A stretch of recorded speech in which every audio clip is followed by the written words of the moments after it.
Hello friends, analytical resolution में आप सभी का बहुत बहुत स्वागत है। मेरा नाम है राहुल गुप्ता। तो आज हम इस वीडियो में बात करने वाले हैं टिकटॉक के ऊपर। टिकटॉक जिसको इंडिया में ऑलरेडी बैन किया जा चुका था जून के महीने में। अब इसको लेकर यूएसए में कुछ प्रॉब्लम्स क्रिएट हुए हैं, जिसको लेकर ट्रम्प का बयान आया है। उन्होंने कहा है अगर टिकटॉक हमारी नेशनल सिक्योरिटी रीजन्स या डेटा प्राइवेसी को लेकर खतरा बनता है तो हम इसको बैन कर सकते हैं। टिकटॉक इन सब चीज़ों से बचने के लिए, क्योंकि टिकटॉक का यूएसए में काफ़ी बड़ा व्यापार चल रहा है, जिससे वहाँ पे वो लाखों करोड़ डॉलर भी कमा रहा है। इन सभी चीज़ों को बचाने के लिए टिकटॉक ने वहाँ की माइक्रोसॉफ्ट कंपनी के साथ बात करना स्टार्ट किया है। अब बात यहाँ पे ये आती है, क्या टिकटॉक जो अपनी ओनरशिप है वो माइक्रोसॉफ्ट को देना चाहेगा या नहीं, आइए इस वीडियो में जानते हैं। वीडियो को स्टार्ट करने से पहले मैं आपसे कहना चाहता हूँ, यदि आपने हमारे चैनल को अभी तक सब्सक्राइब नहीं किया है तो चैनल को सब्सक्राइब कर लें, साथ ही साथ बेल आइकन को भी प्रेस कर लें। दोस्तों, आप हमें इन सोशल मीडिया हैंडल पे भी फॉलो कर सकते हैं, जिनमें टेलीग्राम, इंस्टाग्राम, फेसबुक, अन्य सोशल मीडिया हैंडल लिंक्स दिए गए हैं। आप इन लिंक के माध्यम से भी हमारे साथ जुड़ सकते हैं और हमारे चैनल को सब्सक्राइब कर सकते हैं। दोस्तों, आइए जानते हैं क्या है बात ये दरअसल 31 जुलाई के आसपास की है, जब उन्होंने अमेरिका के राष्ट्रपति डोनाल्ड ट्रंप ने राष्ट्रीय सुरक्षा खतरे के बारे में एक बार फिर से चिंता व्यक्त की है। उनका कहना है कि चाइनीज बेस्ड जो ऐप है वो हमारी देश की सुरक्षा के लिए एक बड़ा खतरा है, इसलिए हम इसको बैन करने जा रहे हैं।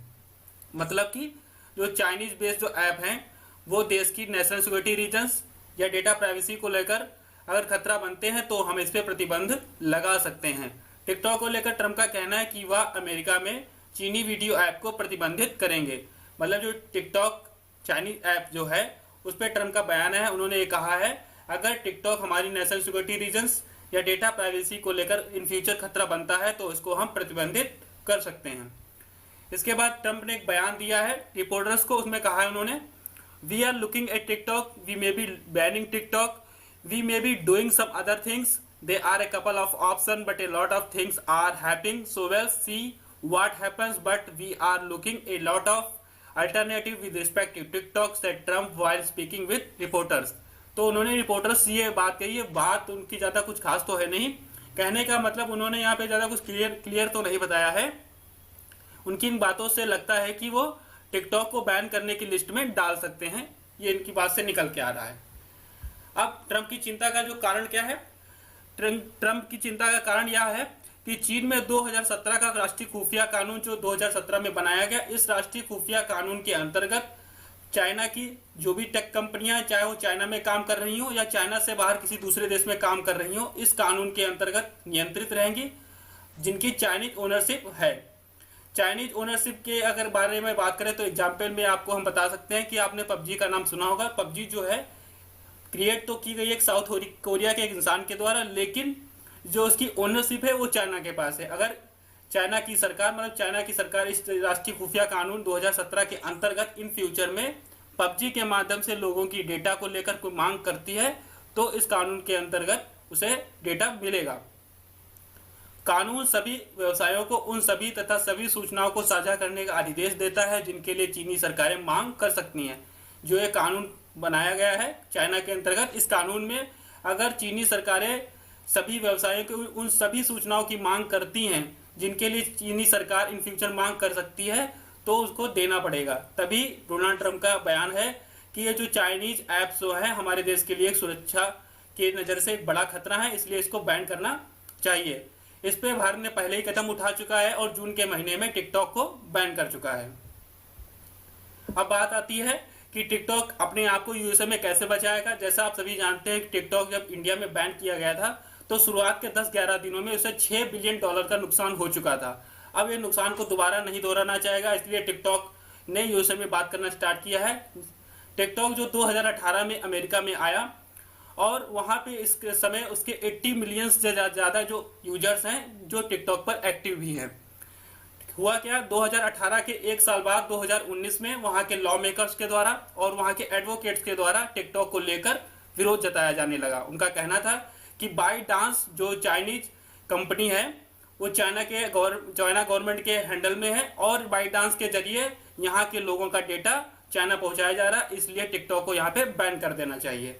टिकटॉक ने यहाँ पे बात करना स्टार्ट ही किया था कि उसने व्हाइट हाउस के एक आर्थिक सलाहकार लारी कुडलो है, उन्होंने कहा है टिकटॉक से, अगर टिकटॉक चाइना से बाहर निकलकर एक स्वतंत्र अमेरिकी कंपनी की तरह काम कर सकता है मतलब उनके बयान से ये बात साफ निकल के आई है कि अगर टिकटॉक जो है चाइना से बाहर निकलता है तो वह अमेरिका में एक स्वतंत्र कंपनी के रूप में वो काम कर सकता है। और टिकटॉक ने यहाँ पे इन सब बातों को ध्यान में रखते हुए अब बात उसने स्टार्ट की माइक्रोसॉफ्ट कंपनी के साथ, क्योंकि जो ट्रम्प का बयान आया था टिकटॉक को बैन करने के लेकर, इसलिए उसने माइक्रोसॉफ्ट कंपनी के साथ बात करना स्टार्ट कर दिया है। अब उसमें कुछ अटकलें भी आ रही हैं, क्या माइक्रोसॉफ्ट ने अमेरिका में कम से कम बाईचांस से टिकटॉक खरीदने पर विचार किया है, ऐसी अटकलें भी आ रही हैं बीच में।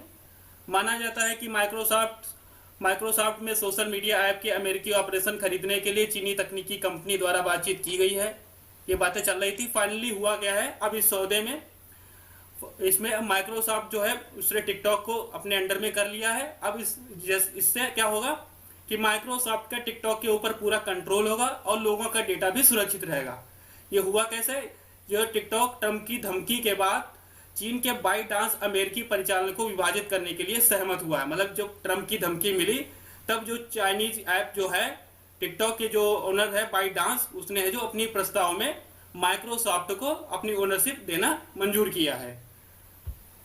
अब इसके बाद होगा क्या, जो चाइना की बाईचांस व्हाइट हाउस के साथ एक समझौते को बचाने के लिए पूरी तरीके से एक बोली में टिकटॉक के विनिवेश में हमें संचालन पर सहमति व्यक्त की है। मतलब जो बाईचांस अभी तक चाइना के अंडर में काम कर रहा था, अब बाईचांस के नए प्रस्ताव के तहत अपनी जो टिकटॉक एप्स को है वो माइक्रोसॉफ्ट को हैंडओवर करेगा और माइक्रोसॉफ्ट उसका 100% मालिक बन जाएगा अमेरिका में।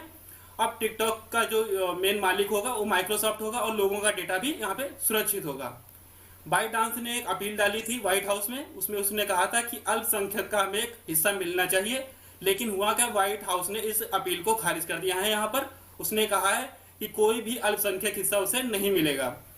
सोर्सेस से पता चला है कि बाईचांस अब पूरी तरह से बाहर निकल जाएगा अमेरिका से और माइक्रोसॉफ्ट टिकटॉक को संयुक्त राज्य में ले जाएगा। मतलब कि यहाँ पे बात ये निकल के आई है कि सोर्स से ये पता चला है कि बाईचांस अब अमेरिका से पूरी तरीके से बाहर होगा। अब जो माइक्रोसॉफ्ट के अंडर में टिकटॉक कंपनी संयुक्त राज्य अमेरिका में काम करेगी। बाईचांस के नए प्रस्ताव के तहत माइक्रोसॉफ्ट उन सभी अमेरिकी उपयोगकर्ता डेटा की सुरक्षा का प्रभारी होगा, ऐसा सोर्सेस से पता चला है। मतलब बाईचांस ने अभी जो प्रस्ताव माइक्रोसॉफ्ट के साथ किया है उस प्रस्ताव में बाईचांस चाइना मतलब अमेरिका से बाहर होगा। अब नए प्रस्ताव के तहत टिकटॉक का जो मालिक हुआ वो माइक्रोसॉफ्ट कंपनी होगी, जिससे अब लोगों का जो डेटा है वो माइक्रोसॉफ्ट कंपनी के अंडर में रहेगा और सुरक्षित भी रहेगा, यहाँ पे ऐसा सोर्सेस से पता चल रहा है। योजना माइक्रोसॉफ्ट के अलावा अन्य अमेरिकी कंपनियों के लिए संयुक्त राज्य अमेरिका में टिकटॉक का अधिग्रहण करने की अनुमति देता है। जो ये प्लान बनाया गया, जो प्रस्ताव पारित किया गया, इस प्रस्ताव में माइक्रोसॉफ्ट अगर इन फ्यूचर में इस कंपनी को बेचना चाहता है तो अन्य जो अमेरिकी कंपनियां हैं इसको ले सकती हैं, जिससे क्या होगा, लोगों का जो डेटा है वो अमेरिका में ही रहेगा और सुरक्षित रहेगा। अब बात आती है, कुछ आलोचक कह रहे हैं कि भारत के प्रतिबंध और यूएसए के खतरे की तुलना करना। मतलब जहां टिकटॉक को लेकर भारत ने प्रतिबंध लगा दिया, वही यूएसए ने एक धमकी दी। धमकी में हुआ क्या, भारत में जब प्रतिबंध लगाया गया था उससे यहाँ के जो टिकटॉक पे काफी एक्टिव लोग थे उनको भी नुकसान हुआ था, क्योंकि वो भी काफी अर्न कर रहे थे वहां से और टिकटॉक को भी हुआ था। लेकिन यूएसए ने क्या किया, यहाँ पर यूएसए ने केवल एक थ्रेट दिया, धमकी दी यहाँ पर, और जो टिकटॉक कंपनी थी वो समय के साथ अपने आप को बचाने में कामयाब हुई यहाँ पे है। तो यहाँ पे अगर नीति की बात की जाए तो भारत की नीति और यूएसए की नीति में, तो यूएसए की नीति यहाँ पे बेटर बताई जा रही है, क्योंकि यूएसए ने अपने यूजर्स को भी बचाया, अपने यूजर्स के डेटा को भी बचाया और यूजर्स के बेरोजगार होने से भी यहाँ पे बचा लिया है। तो ये यहाँ पे ये डिफरेंस बताया जा रहा है भारत की नीति में और यूएसए की नीति में। बाईचांस हमें सौदा करने के लिए टिकटॉक में हिस्सेदारी छोड़ने का पेशकश करता है माइक्रोसॉफ्ट लेने के लिए। मतलब माइक्रोसॉफ्ट अब इसका टिकटॉक कंपनी का मालिक होगा, जो नए प्रस्ताव में बाईचांस के साथ उसने किया था। अब बाईचांस जो चाइना का ऐप है वो अमेरिका से बाहर चला जाएगा। अब जो उसका मालिक होगा वो माइक्रोसॉफ्ट कंपनी होगी टिकटॉक ऐप की, जिससे लोगों का डेटा भी अब चाइना नहीं पहुंच सकेगा और अमेरिका का अमेरिका में ही डेटा रहेगा। नए प्रस्ताव के तहत क्या होगा, बाईचांस पूरी तरीके से अमेरिका से बाहर होगा और संयुक्त राज्य अमेरिका में माइक्रोसॉफ्ट कॉर्पोरेशन जो है वो टिकटॉक पर कब्जा कर लेगी। मतलब अब नए प्रस्ताव के तहत जो बाईचांस कंपनी है वो अब पूरी तरीके से अमेरिका से बाहर हो जाएगी। अब जो इसका टिकटॉक का जो मालिक होगा, जो टिकटॉक की ओनरशिप होगी, वो माइक्रोसॉफ्ट के पास होगी, जो अमेरिका की एक कंपनी है, और लोगों का डेटा भी सुरक्षित रहेगा और इन फ्यूचर में उसे कोई चिंता करने की बात अब यहाँ पर नहीं है। अब ऐसी बातें भी बताई जा रही है, क्या माइक्रोसॉफ्ट कंपनी जो है वो टिकटॉक को लेकर इंडिया भी आ सकती है। हो सकता है कि इंडिया में भी फिर से टिकटॉक स्टार्ट हो सकता है, लेकिन अभी ये कहना कुछ भी पॉसिबल है नहीं यहाँ पे कि स्टार्ट होगा या नहीं होगा। तो ये थी जानकारी दोस्तों जो मैंने आपको इस वीडियो के माध्यम से बताई। उम्मीद करते हैं आपको हमारा वीडियो पसंद आया होगा। अगर वीडियो आपको अच्छा लगा है तो वीडियो को लाइक करें, शेयर करें, कमेंट करें, और हमें कोई भी अच्छा आपके पास अगर सुझाव हो तो हमें ज़रूर बताइएगा। मिलते हैं नए वीडियो में नए विचार के साथ।